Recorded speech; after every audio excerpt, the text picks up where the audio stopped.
Welcome back and thank you for staying with us. This is WION World is One. We are glad you're watching. Time now for Powers. I'm Eric Njoka. The headlines. Pakistan's Defence Minister Khawaja Asif says the Pakistani military has briefed the government about the possibility of an attack by India in view of the deadly Pahalgam terror assault.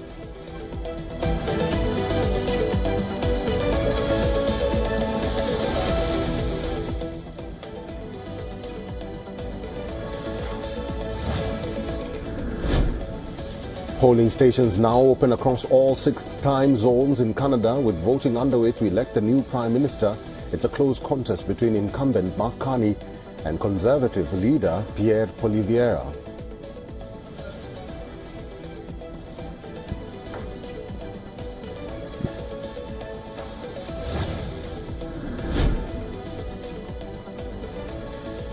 Russian President Vladimir Putin announces surprise 3-day ceasefire from the 8th to the 10th of May.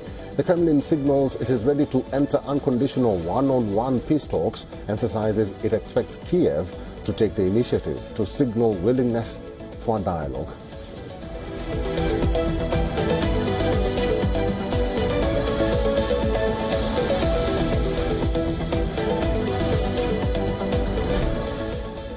Foreign ministers of BRICS member nations assemble in Rio de Janeiro. The grouping looks to present a united front in the face of threats emerging from US President Donald Trump's aggressive trade policies.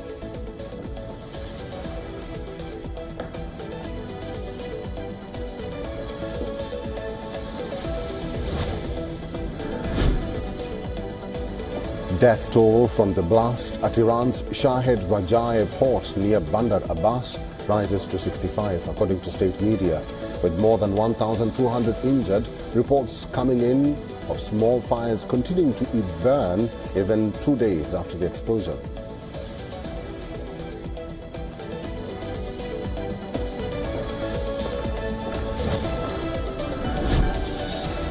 Thousands of passengers remain stranded across Spain as the country's transport minister says it will be impossible to restore intercity train services completely on Monday due to the blackout.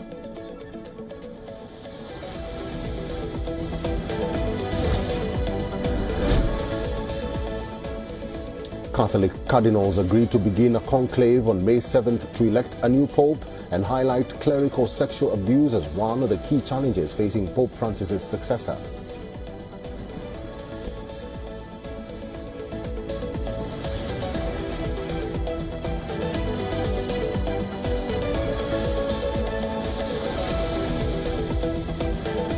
Viral videos featuring transgender youth are at the center of a national debate. And now, Meta's oversight board ruled Wednesday that both videos can remain on Facebook and Instagram. The original post drew mixed reactions, with some viewing the posts as personal opinions and others arguing they constitute harmful misinformation. In its ruling, the board said a majority of members agreed with Meta's original choice to keep the content up. What are you doing? Going to the bathroom. Why are you in the girls' bathroom? I'm a trans girl. The first video, posted last May by Peyton McNabb, shows her confronting a transgender woman in a campus bathroom at Western Carolina University. McNabb is now a well-known advocate for excluding transgender girls and women from female sports, a movement she joined after being injured in a high school volleyball match against what she claimed was a transgender athlete. I'm sorry you feel that way. Yeah, I pay a lot of money to be safe in the bathroom. Me too. She later shared on X that she was removed from her sorority for violating their anti-bullying policy over the video. The second video, reviewed by the board, shows a transgender girl winning a 200-meter race as the crowd boos.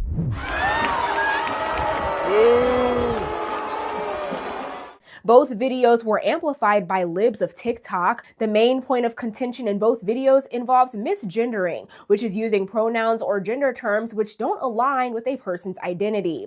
While advocacy groups consider this language harmful, the Oversight Board says the post did not rise to the level of violence or harassment. The board wrote in their decision, transgender women and girls' access to women's bathrooms and participation in sports are the subject of ongoing public debate that involves various human rights concerns, and that a high threshold must be met before removing such speech.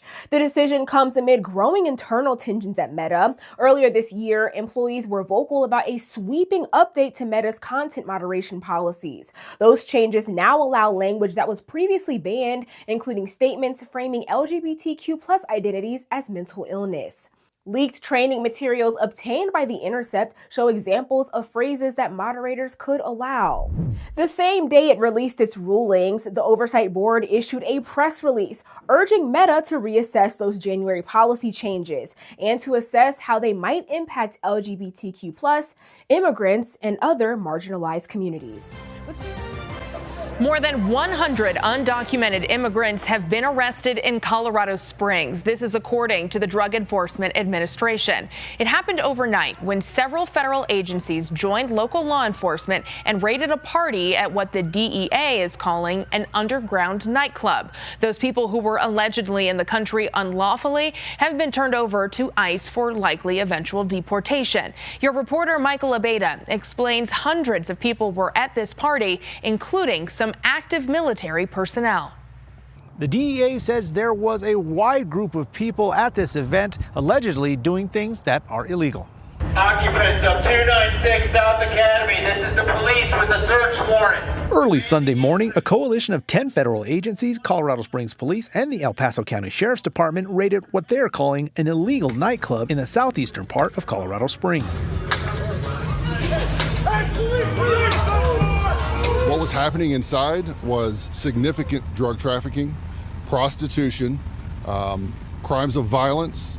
We seized a number of guns in there. They say there were more than 200 people in the building, including more than 100 undocumented immigrants and more than a dozen active duty military service members who were either working as armed security or involved in committing crimes. The DEA says they've had their eye on this illegal nightclub for a while. We've been working on this underground nightclub for a number of months, doing undercover, surveillance, a lot of other work to identify what's going on here. The undocumented immigrants were taken into ICE custody. Some other non-immigrants were taken into custody on outstanding warrants. Colorado Springs Police says they are investigating and criminal violations are expected. As for the active duty military members, the Army Criminal Investigation Division was present for the raid and is part of the investigation. A Fort Carson spokesperson says active members are allowed to have outside employment as long as it is approved, but they don't know if anyone working Sunday morning was approved.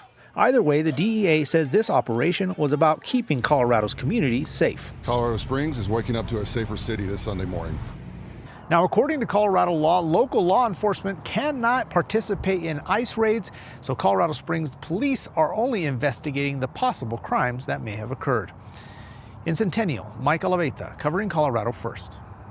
And this is just the latest in a number of DEA raids that have led to ICE arrests in our state so far this year. Today's raid was the largest in Colorado since one led to nearly 50 arrests north of Denver back in January. 40 of those people did not have documentation, according to DEA officials. And we do have a crew in Colorado Springs as we continue to follow this developing story, and we'll have much more for you tonight on CBS News Colorado at 10. And breaking developments coming in right this minute from Europe. Spain, Portugal and parts of France hit by a massive power outage, a major power outage hitting Spain and Portugal, leaving millions without electricity. As per the latest coming in, reports indicate issues with the European electric grid is what is known as of now. In fact, the Spanish power grid operator Red Electrica has said that it is working with the energy companies to restore power. The Barajas International Airport there was left without power, while telecommunications have been affected as well. And play has been suspended at the Madrid Open tennis tournament as the details continue to come in the aftermath of what's happened. Parts of France also appear to be impacted, in fact, according to Spanish media reports, which said that several parts were hit by the outage, and areas bordering Spain are also reporting being hit by the blackout. And as of now, the cause is unclear. As we continue to monitor the latest coming in, reports indicating issues with the European electric grid, as a result of which, as per reports, power outages have been reported. Spain, Portugal, parts of France hit by that massive power outage, as a result of which we're seeing millions without electricity. And as of now, the cause is unclear. Reports indicating that there is an issue, that there are issues with the European electric grid is what is known at this point. In fact, as a result of the power outages, play has been suspended at the Madrid Open tennis tournament as well, and parts of France appear to be impacted as well.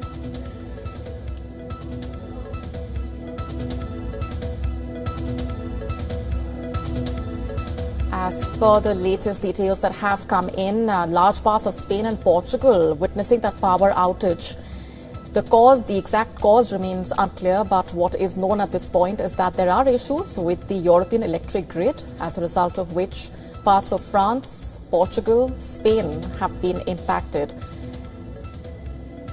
In fact, a Spanish power grid operator, Red Eléctrica, has said it is working with the energy companies to restore power.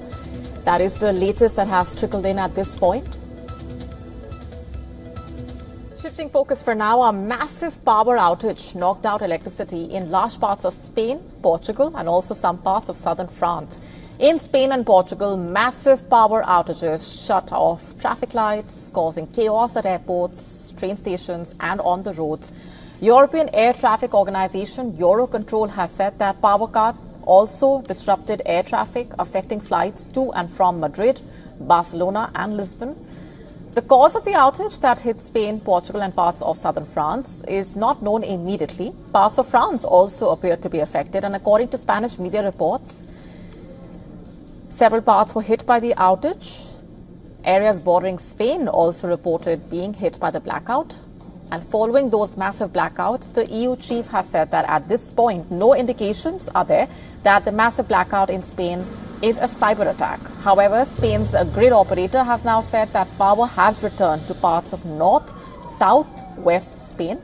Portugal's grid operator, meanwhile, stating that the outage that affected Portugal was caused by a fault in the Spanish electricity grid related to a rare atmospheric phenomenon due to extreme temperature variations in Spain. There were anomalous oscillations in very high voltage lines, and this is known as induced atmospheric variation, which, according to the Portugal grid operator, led to oscillations causing synchronization failures between the systems, and it led to successive disturbances across the interconnected European network. Well, in other news, the Taliban has opened a war front along Pakistan's volatile border. Pakistan's military has announced that it killed 54 militants who attempted to cross over from Afghanistan, underlining the severe threats brewing at its fronts. All this even as tensions with India threaten to spiral out of control. According to the Pakistan Army, the operation started late Friday and continued into Saturday night in North Waziristan district, a rugged part of Khyber Pakhtunkhwa, right along the Afghan border. Troops monitoring the sector spotted a large group of militants moving in and swiftly launched an operation, claiming to kill all 54 militants. A large stockpile of weapons and explosives was also recovered in the operation. Interestingly, the Pakistani military has remained silent about any losses or injuries among its own forces, raising more questions than answers. The magnitude of the militant deaths marks one of the bloodiest episodes Pakistan has witnessed since the Taliban seized control of Afghanistan nearly 4 years ago following the US withdrawal. Since then, Pakistan's western borders have steadily descended into a hotbed of violence. The banned outfit Tehreek-e-Taliban Pakistan, better known as TTP, has ramped up assaults on Pakistani troops, further straining Islamabad's already tense ties with the Afghan Taliban. Well, Pakistan accuses Kabul's rulers of sheltering these fighters, a charge the Taliban leadership flatly denies. The emergence of this front comes as Baloch separatists continue to launch deadly attacks in southwest Pakistan. And on the eastern flank, the situation remains tense following the Pahalgam terror attack last week.